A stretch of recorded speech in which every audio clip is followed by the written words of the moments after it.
ધન પ્રાપ્તિ માટે દરરોજ સવારે 4 વાગે આ રીતે પૂજા કરો, તમારા ઘરે ધનના ઢગલા થઈ જશે. વાલા ભક્તજનો, ધનની પ્રાપ્તિ માટે કયો એવો પૂજન છે, કેવી રીતે કુબેરજીને પૂજા કરવી જોઈએ? આ બધા પૂજા સેવા કરો છો કે નથી કરતા? હે મહારાજ, હું તો 4 વાગે ઉઠીને પૂજા કરું. ઘણા લોકો કહે છે, મહારાજ હું તો 5 વાગે ઉઠીને એટલી બધી પૂજા ભગવાનની કરું. ન પૂછો વાત. પણ પૂજા કરો છો, સાથે સાથે કોઈનું સારું વિચારવાની ભાવનાઓ રાખો છો કે નહીં? હે આપણે પૂજા ભગવાનની ગમે તેટલી કરીએ, પણ કોકનું લઈ લેવાની ભાવના આપણા જીવનમાં હશે તો ત્યાં પરમાત્મા કહે છે કરેલી પૂજાના ફળ મળતા નથી. આપણો સદભાવ હોવો જોઈએ. એટલે જ વૈષ્ણવમાં કહ્યું છે, મૈત્રી ભાવનું પવિત્ર ઝરણું મુજ હૈયામાં વયા કરે. શુભ થાવો આ સકલ વિશ્વનું, એવી ભાવના નિત્ય રહે. આપણી ભાવના એવી હોવી જોઈએ કે બધા જનું શુભ થાય. તો સાથે સાથે આજે કથામાં આવતા પહેલા ઘણા બધા એવા ફોન આવે, એટલે મને એમ થયું કે લાવ કથામાં જ હું જણાવી દઉં એટલે બધા જાણી લે.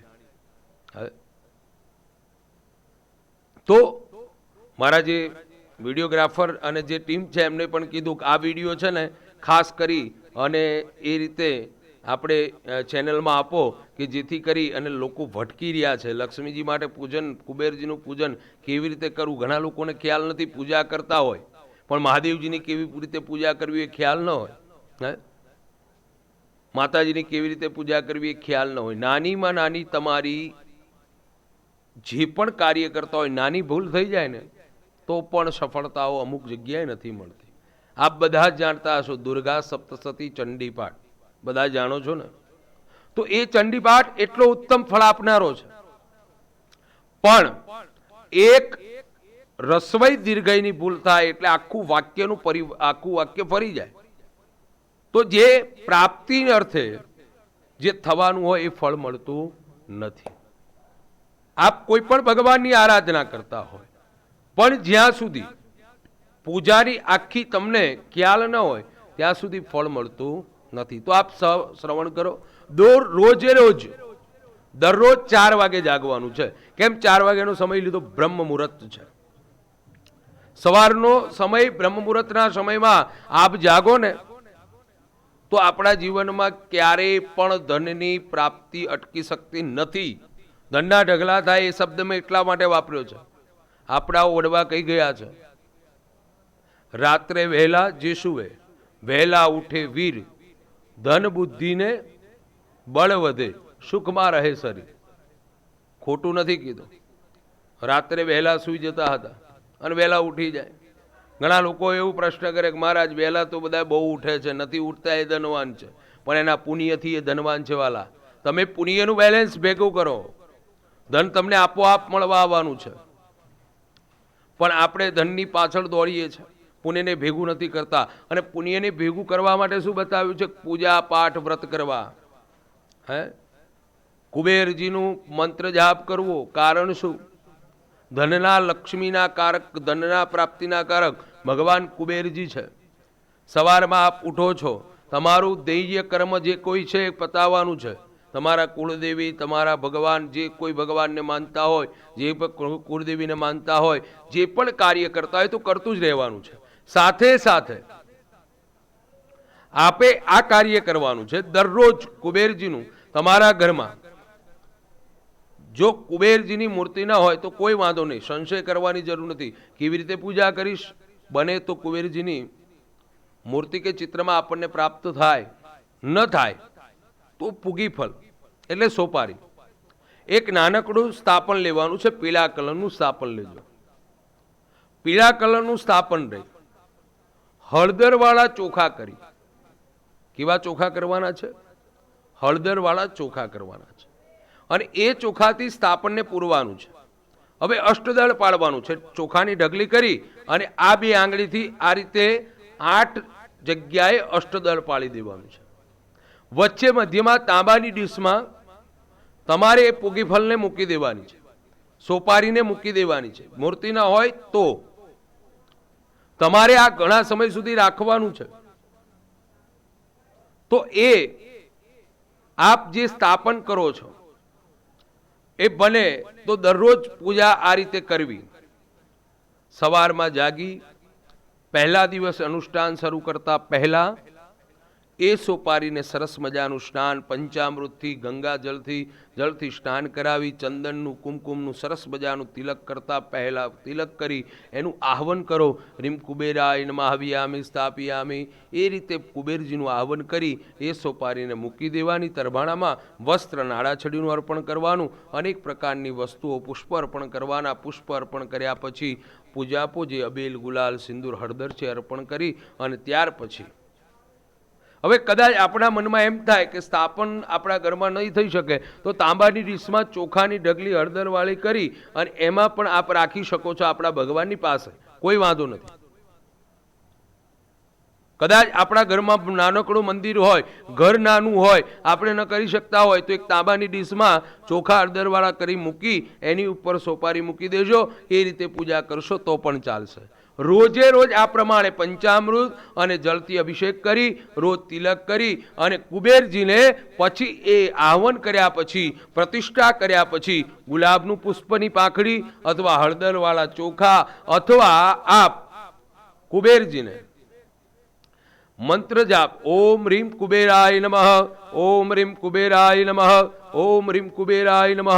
આ મંત્રનો જાપ કરતા કરતા કુબેરજી ઉપર રોજ પ્રતિદિન 4 વાગે પૂજા કરતા 4 થી 5 સુધી પૂજન કરવું, માળા કરવી અને 108 પાંખડી ચોક્કસ ગુલાબની કુબેરજી ઉપર ચડાવતી રહેવી. આ પ્રમાણે આપ દરરોજ કરશો ને બહુને 21 દિવસમાં તમને આનું ફળ સામેથી દેખાશે. તમારે ક્યાંય ગોતવાની જરૂર નહીં. તમને સામેથી ફળ આવતું દેખાશે અને એ ફળ એવું હશે કે કાયમ માટે તમારે ત્યાં લક્ષ્મીજી સ્થિર થશે. મહારાજ મારે ત્યાં લક્ષ્મીજી આવે છે પછી તકતા નથી, ગમે ત્યાં ખર્ચા થઈ જાય છે, દવાખાના બહુ આવે છે. આ બધા પ્રશ્નો છે કે નહીં? સમાજમાં દેશમાં આ બધા પ્રશ્નો છે. એ પ્રશ્નનું નિરાકરણ આપે જ લાવવાનું છે. વિધિના લેખને કોઈ મેખ નથી મારી શકતું, પણ જ્યારે જ્યારે તમે આ રીતે પૂજા કરો. મારી આગલી કથા મેં આપને જણાવ્યું હતું, એક વણિક હતા, એ વણિકની પાસે ધન ન હતું.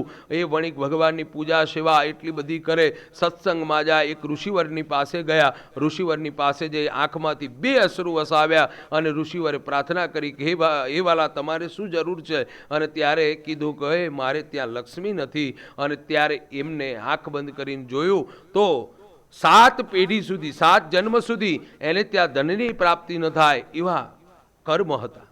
કર્મ બહુ મહાન છે. ઋષિવરને થયું કે લાવ મારી પાસે આવ્યો છે. એટલે ઋષિએ, આપણા ભારત વર્ષના ગુરુઓ સંતો અને ઋષિઓ બહુ દયાળુ છે. ભગવાનને પ્રાર્થના કરી પ્રભુ 5 વર્ષ આપો. 5 વર્ષ ધન આપ્યું. એને ધનની આવક શરૂ થઈ ગઈ. કેવી રીતે ધનની આવક થઈ કે એને ઘરમાં રહેલા એકલો જ હતો, વાસણ વેચ્યા. ધીરે ધીરે એ વાસણમાંથી ધંધો શરૂ કર્યો.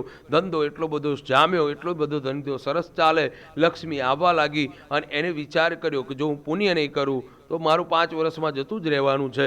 એટલે એને એટલું બધું પુણ્ય કરવા લાગ્યા. 5 વર્ષના વાણા વીતતા વાર ન લાગે. સમય વીતી ગયો અને પાછા એ જ સંતની પાસે આવ્યા અને સંતે નમસ્કાર કર્યા. 5 વર્ષ પછી એ વણિકે નમસ્કાર કર્યા, મહારાજ આપની કૃપાથી મારું 5 વર્ષનું સુખમય જીવન પરિપૂર્ણ થયું. અને આંખ બંધ કરીને સંત જોવે તો એના કર્મથી જે 7 પેઢી સુધી 7 જન્મ સુધી જે જન્મારા સુધી ધનની પ્રાપ્તિ નથી, એના જગ્યાએ ભગવાને આખા વસ્તુને બદલી નાખી કે 7 જન્મ સુધી આટલા ધનની પ્રાપ્તિ થાય. કારણ કે પુણ્ય કર્મ કર્યું છે. જો તમે પુણ્ય કરતા રહેશો વાલા, અનુષ્ઠાનો કરવા એ પણ જરૂરી છે, પણ સાથે સાથે મળેલું ધન, આનાથી તમને ધનની પ્રાપ્તિ થાય તો આપણે જેગવાર, ઓડી કે મર્સિડીઝ લાવી એ વાત તો આપણી જરૂરી વસ્તુ છે, એ લાવો. પણ લાવતા પહેલા આપણા પાસે આજુબાજુમાં આપણા ઘરની આજુબાજુમાં, આપણા શહેરમાં, આપણા નગરમાં આપણા બહેન દીકરી ભાણેજ કદાચ મૂંઝાતા હોય, સાથે સાથે ગામની દીકરીને કોઈ પ્રોબ્લેમ હોય, કદાચ કોઈ મંદિરમાં કોઈ જરૂરિયાત હોય, ગામમાં કોઈ જરૂરિયાત હોય, કોઈ ગરીબ હોય, કોઈ ભિક્ષુક હોય, એને જરૂર પૂરી કરવાનું પણ કાર્ય પહેલાં કરજો અને પછી લાવશો ને ગાડી તો કોઈ વાંધો નહીં. અત્યારે જનરેશન પ્રમાણે રહેતા સાથે કોઈને ધ્યાનમાં રાખી અને લેજો. ફલાણા વ્યક્તિને આ જરૂર છે, ભગવાને મને આપ્યું છે, લાવ એને થોડુંક હું આપું. આ ભાવના જાગશે ને 25% આપેલું ધન એને તમે 25% સહાય કરી હશે, ચોક્કસ 100% તમને કહી શકું કે એ માણસની આટલી ઠરશે અને પછી 25%નું 50% કરવામાં ખાલી અઠવાડિયું જ થશે. પરમાત્માને વાર નહીં લાગે. પણ આપણો આ ભાવના નથી જાગતી. ફલાણા ભાઈને આ રીતે આપણે શું કામ ટેકો કરવો જોઈએ, અને આગળ શું કામ લાવવો જોઈએ. ઘણા બધા તો એવા શબ્દ બોલે કે જે સાપને દૂધ પાઈએ એ જ ડંશ મારે. આવા શબ્દ મેં સાંભળ્યા છે. પણ તમે કર્તવ્ય કરો, કર્મ કરો, ભલે એને એની રીતે જીવવા દો, એને આનંદમાં રહેવા દો. ભલે કદાચ તમારી સામે આવે, તમારા સામે બોલે, તમારું સામે કર્મ તમે જે એને શીખવાડ્યું છે પણ તમારે સામે જ કરવા લાગે તો પણ નિશ્ચિંત થાવ, તો પણ તમારે ગભરાવાની જરૂર નથી. તમે સારું કર્મ કર્યું છે ને, તમે એને કંઈક આપ્યું છે ને, તમે એને સત્કર્મ બતાવ્યું છે ને, અને એનાથી આગળ આવ્યો છે તો એનું ફળ તમને મળવાનું જ છે. કારણ કે આ જગતમાં એક વસ્તુને યાદ રાખો કે 2 હાથવાળા પાસે કંઈ માગવાની જરૂર નથી. 1000 હાથવાળા પાસે માગશો ને તો ફળ ચોક્કસ મળશે. દરરોજ આ રીતે પૂજા સેવા કરો કુબેરજીની. આપ કુબેરજીની આરાધના કરો. કારણ કે શાસ્ત્રમાં બતાવ્યું છે કે જીવનમાં ધનની સાથે સાથે, મેં આપને એટલા માટે જણાવ્યું કે ધનની પ્રાપ્તિ થઈ જાય પછી આપણા મહોત્સકો વધવા લાગે, એ બધી વસ્તુ દૂર છે. એ બધી ગૌણ વસ્તુને રાખજો. ધન તમને મળે એટલે પહેલા અમુક વસ્તુ તમને ભગવાન મોકલે છે. ભગવાન ચકાસણી કરે છે કે આ માણસ ખરેખર જરૂરત માણસને, કારણ કે પરમાત્મા પોતે નથી આવી શકતા બધાને, કારણ કે કોકને નિમિત્ત બનાવતા હોય છે. તો આ રીતે ભગવાનની પ્રાપ્તિ કરવા માટે દરરોજ કુબેરજીના મંત્રનો આ જાપ કરજો. ચોક્કસ ભગવાન કુબેરજીની તમારી ઉપર કૃપા પ્રાપ્ત થશે. તો વિશેષ માહિતી માટે, વિશેષ કથાઓનો આનંદ લેવા માટે અને ભાગવતથી માંડી અને તમામ કથાઓ વિધિ વિધાન સહિત માંડી, વાસ્તુશાસ્ત્રથી માંડી, જ્યોતિષ કાર્ય માંડી, તમામ પ્રકારની જે કોઈ સમસ્યાઓ હોય એનું નિવારણ માટે નીચે આવેલા નંબર ઉપર આપ કોન્ટેક્ટ કરી શકો છો. સાથે સાથે મને મળવા માટે આપ રવિવારના દિવસે આણંદ જિલ્લો, તારાપુર તાલુકો, મોરજ ગામ, ઉમિયા માતાજીના મંદિરે આવી ફોન શનિવારના દિવસે પહેલાં જણાવી અને આપ આવી શકો છો.